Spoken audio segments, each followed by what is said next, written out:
اعوذ باللہ من الشیطان الرجیم بسم اللہ الرحمن الرحیم الحمد للہ رب العالمین الصلاة والسلام علی اشرف الانبیاء والمرسلین وخاتم النبیین سیدنا و مولانا و مقتدانا بالقاسم محمد وعلی آل بیتہ الطیبین الطاہرین المعصومین المنتجبین المنتخبین وَلَعْنَةُ اللَّهِ عَلَىٰ أَعْدَائِهِمْ أَجْمَعِينَ أَمَّا بَعْدُ فَقَدْ قَالَتْ فَاطِمَةُ الزَّهْرَاءُ سَلَامُ اللَّهِ عَلَيْهَا الْحَمْدُ لِلَّهِ عَلَىٰ مَا أَنْعَمَ وَلَهُ الشُّكْرُ عَلَىٰ مَا أَلْهَمَ۔ محترم ناظرین کرام، سلام علیکم۔ گزشتہ تقریر میں نے فدق بالتفصیل اور افادیت خطبہ فدق بالاختصار عرض کیا تھا۔ آج کی گفتگو میں خطبہ فدق کا ابتدائی حصہ، جس میں شہزادہ عالمیان نے توحید کے بارے میں گفتگو کی،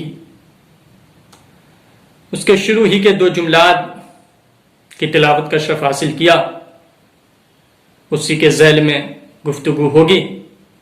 ساتھ ہی ساتھ اس سے پہلے مصادر خطبہ فدق یعنی خطبہ فدق کی اسناد ریفرنسز بھی بیان کروں گا۔ مخطوبہ عالم کا معرکۃ الآراء و تاریخ خطبہ، خطبہ فدق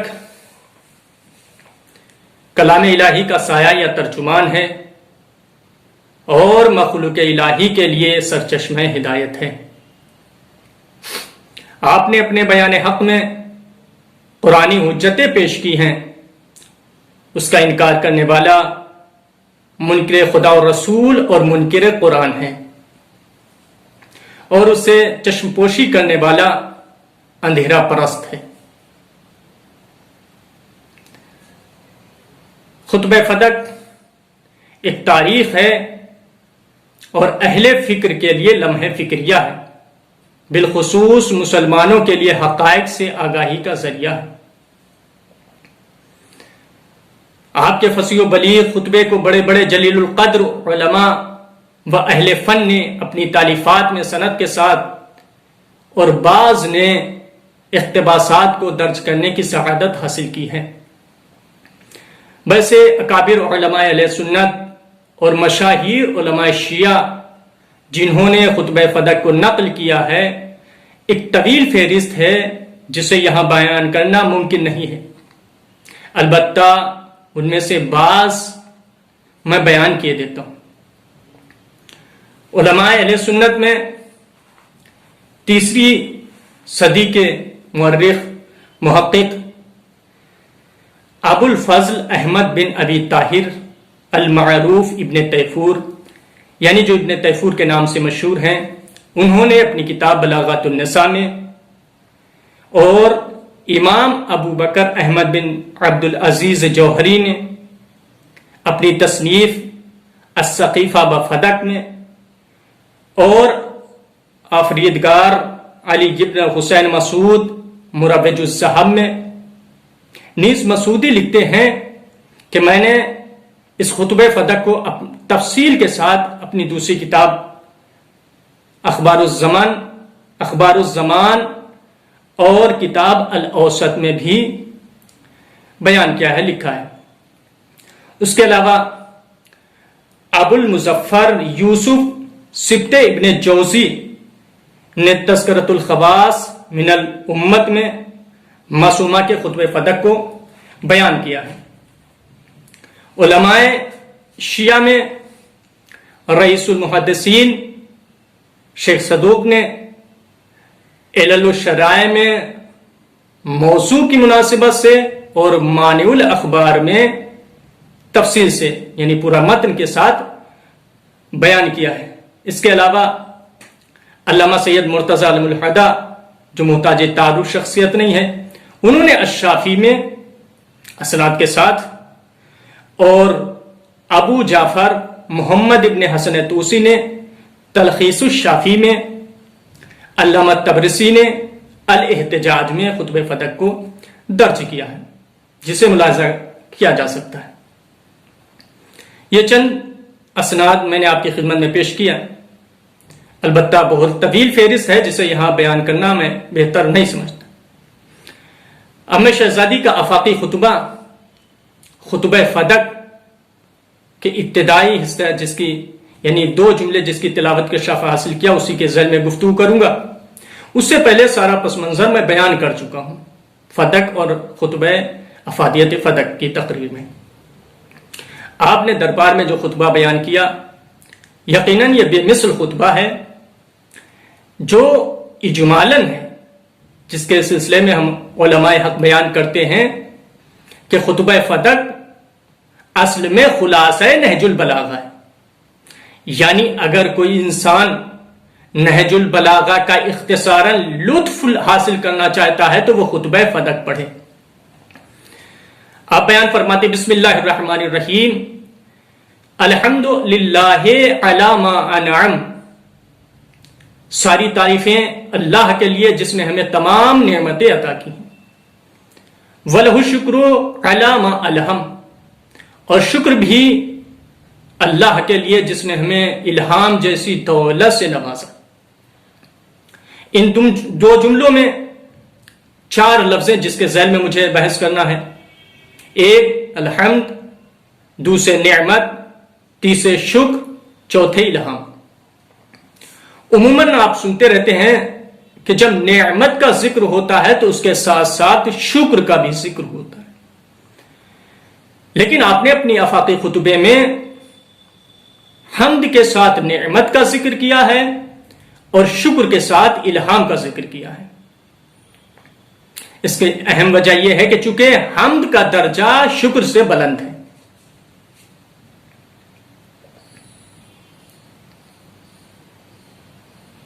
حمد کے ساتھ ایک اور لفظ ہے جو بولا جاتا ہے مدح۔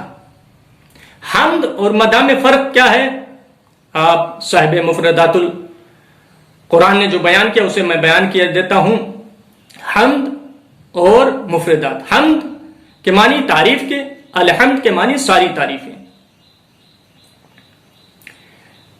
مدح 2 صورتوں میں ہوتی ہے۔ صاحب مفردات القرآن بیان کرتے ہیں ایک وہ افعال اختیاریہ جو انسان سے سرزد ہوتے ہیں، جیسے مال کا خرچ کرنا، علم و سخا، یعنی ایک انسان اگر مال خرچ کرے گا تو اس کی مدح کی جاتی ہے، یہ اس کے اختیار میں ہے۔ علم دینا تو مدح ہوگی، یہ بھی اس کے اختیار میں۔ سخاوت کرنا۔ دوسرے وہ اوصاف جو قدرتی طور پر، جو پیدائشی طور پر اللہ نے اس میں رکھے ہیں، یعنی جو پیدائشی طور پر اللہ نے انسان میں رکھے ہیں، جیسے درازی قد و قامت، انسان کا حلیہ جس کی بنا پر اس کی تعریف کی جاتی ہے، چہرے کی وجاہت، نورانی چہرے کی بنا پر انسان کی تعریف کی جاتی ہے۔ تو مدح 2 صورتوں میں ہوتی ہے۔ البتہ حمد صرف افعال اختیاریہ کی صورت میں ہوتی ہے، نہ کہ افعال یعنی اوصاف اضطراریہ کی صورت میں حمد نہیں ہوتی۔ ہر مدح حمد نہیں ہو سکتی، البتہ ہر حمد مدح ہوتی۔ تو آپ نے حمد کے بارے میں ملاحظہ کیا۔ حمد کے بعد لفظ نعمت، 2 چیزیں ہیں، ایک نعمت، ایک نعمت۔ نعمت کے معنی آسائش، راحت، آرام۔ نعمت کے معنی اچھی حالت، احسان، عطا، بخشش، کسی چیز سے فائدہ حاصل کرنا۔ دونوں کی تصریح کے لیے ویسے جب آپ دیکھیں گے تو قرآن میں متعدد آیات آپ کو ملیں گی، لیکن یہاں میں صرف 2 آیتوں کی تلاوت کیے دیتا ہوں جہاں نعمت اور نعمت کی توضیح ہو جاتی ہے۔ نعمت کے سلسلے میں آپ دیکھیں سورہ بقرہ، سورہ بقرہ کی 40ویں آیت مبارکہ، یا بنی اسرائیل اذکروا نعمتی التی انعمت علیکم، اے بنی اسرائیل میرے وہ احسان یاد کرو جو میں نے تم پر کی۔ یہاں نعمت بمانے احسان. نعمت یعنی راحت، آسائش. سورہ ہود آیت نمبر 10. وَلَئِنْ أَذَقْنَاهُ نَعْمًا بَعْدَ ضَرَّاءٍ مَسَّتْهُ، اور اگر تکلیف پہنچنے کے بعد آسائش کا مزہ چکھائیں. تو یہاں آسائش کے معنی نعمت کی. مزید توضیح کے لیے چونکہ خطبہ فدق اختصاراً یعنی اجمالاً بیان کیا ہے، توضیح درکار ہے. آپ نے بیان فرمایا تمام تعریفیں اللہ کے لیے جس نے ہمیں نعمتیں عطا کی. آپ سورہ لقمان کی آیت نمبر غالباً 20 اس کے ایک جز جس میں ارشاد ہوتا ہے وَأَسْبَغَ عَلَيْكُمْ نِعْمَهُ ظَاهِرَةً وَبَاطِنًا، اور ہم نے تمہیں ظاہری اور باطنی نعمتیں عطا کی. ظاہری اور باطنی نعمتیں پوری کر دی. یعنی پتہ یہ چلا کہ نعمتیں دو طرح کی ہوتی، ایک ظاہری نعمت اور ایک باطنی نعمت. ظاہری نعمتیں جیسے زندگی، صحت، امن و امان، لباس، مکان وغیرہ. باطنی نعمتیں جیسے عقل، علم و معرفت، ہدایت وغیرہ. شہزادی فرماتی تمام تعریفیں اللہ کے لیے جس نے ہمیں تمام نعمتیں عطا کی ہیں. آپ کے علاوہ کوئی یعنی آل محمد کے علاوہ غیر یہ جملہ کہہ ہی نہیں سکتا. یہ حق ہے کہ دنیا میں کوئی ایسا نہیں ہے کہ جس کی زندگی میں نعمت الہی شریک حال شامل حال نہ ہو، لیکن کوئی یہ نہیں کہہ سکتا کہ اللہ نے تمام نعمتیں ہمیں عطا کی. یہ صرف شرف آل محمد کو حاصل ہے. خصوصاً شہزادی بیان فرماتی ہیں تمام تعریفیں اللہ کے لیے جس نے ہمیں تمام نعمتیں عطا کی. تو آپ نے نعمت کے بارے میں ملاحظہ کیا الحمدللہ علی ما انعم وَلَهُ الشُّكْرُ عَلَى مَا أَلْهَمَ، اور شکر ہے اللہ کے لیے جس نے ہمیں الہام جیسی دولت سے نوازا. اگر آپ دیکھیں تو شکر کے معنی ہوتے ہیں نعمت کا تصور اور اس کے اظہار کے. شکر کے معنی کسی نعمت کا تصور اور اس کے اظہار کے ہیں. اور ایک یہ بھی تعریف کی گئی ہے کہ کسی کے احسان کا اعتراف کرنا بھی شکر کہلاتا ہے. البتہ شکر کی 3 قسمیں ہیں، 3 قسموں پر شکر منحصر ہے. ایک شکر قلبی یعنی نعمت کا تصور کرنا. دوسرے شکر لسانی یعنی منعم جس نے نعمتیں دی ہیں اس کی تعریف زبان کے ذریعے کی جائے. تیسرے شکر بالجوارح یعنی ایسے عمل انجام دیے جائیں کہ جو شکر الہی کا ذریعہ بنے. یعنی جو بھی عمل انجام دو وہ شکر گزاری کے لیے ہو، جس کی تصریح قرآن مجید کے سورہ سبا کی آیت نمبر 13 اعملوا آل داؤد شکرا،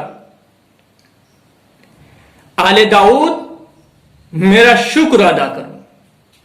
یعنی اللہ نے یہ مطالبہ کیا ہے کہ تمہارا جو بھی عمل ہو شکر الہی کے لیے ہو. تو ہمارا جو بھی عمل ہونا چاہیے وہ اللہ کے شکر کے لیے. یعنی ہم ایسے بندے بنے کہ ہمارے عمل کو دیکھ کر یہ احساس کیا جائے کہ یقیناً یہ بندہ اصل میں واقعاً پروردگار کا شکر گزار بندہ ہے. شکر کے سلسلے میں متعدد آیات اور روایات آپ کو مل جائیں گی. قرآن میں بھی کئی جگہ شکر کے ذیل میں گفتگو ہوئی ہے، البتہ اس بحث میں ہمیں نہیں جانا ہے. شکر کے بعد منزل آتی ہے الہام کی. بھلو شکر علی ما الہم.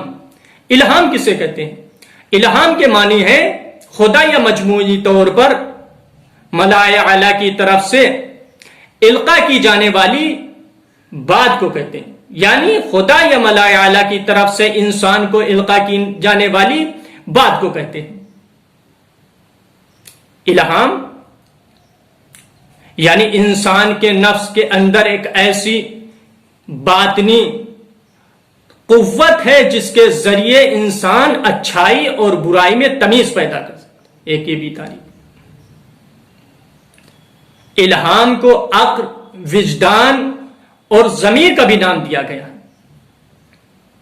جیسا کہ سورہ شمس کی آیت نمبر 8 میں فَأَلْهَمَهَا فُجُورَهَا وَتَقْوَاهَا، یعنی اللہ نے انسان کے نفس کے اندر ایک ایسی باطنی قوت رکھی ہے جس کے ذریعے بدی اور تقوی میں وہ تمیز پیدا کر سکتا ہے. الہام، اس کے علاوہ ایک اور لفظ ہے وحی. سوال پیدا یہ ہوتا ہے کہ الہام اور وحی آیا صرف انبیاء کرام اور اولیاء ہی سے مختص ہے یا اس میں عام انسان یعنی متقی پرہیزگار بھی شریک ہے؟ تو یقیناً انبیاء اور اولیاء کے ساتھ ساتھ متقی پرہیزگار انسانوں پر بھی وحی ہو سکتا، الہام ہو سکتا ہے، جس کے ذیل میں ایک دو مثالیں پیش کیے دیتا ہوں. سورہ قصص، جہاں جناب موسیٰ علیہ السلام کی ماں کے لیے وحی کا اعلان ہوا ہے. سورہ قصص آیت نمبر 7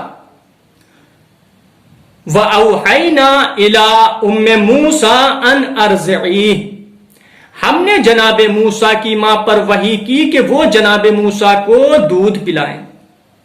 تو آپ نے دیکھا جناب موسیٰ کی ماں در گرامی نہ نبی ہے، نہ امام، نہ ولی، لیکن وحی ہوئی. یہی نہیں بلکہ آپ دیکھیں شہد کی مکھی کے سلسلے میں بھی قرآن میں ارشاد ہوتا ہے. سورہ نحل آیت نمبر 68 وَأَوْحَىٰ رَبُّكَ إِلَى النَّحْلِ، اور آپ کے پروردگار نے شہد کی مکھی کی طرف وحی کی. تو معلوم یہ ہوا کہ الہام اور وحی انبیاء کرام اور اولیاء کے ساتھ ساتھ متقی پرہیزگار انسانوں پر بھی ہو سکتی ہے. انشاءاللہ اس کے علاوہ اس کے بعد والی تقریر میں اگلا بیان جو بطول نے دیا ہے توحید کے سلسلے میں، اس کے ذیل میں گفتگو ہوگی. وآخر دعوانا الحمد للہ رب العالمین.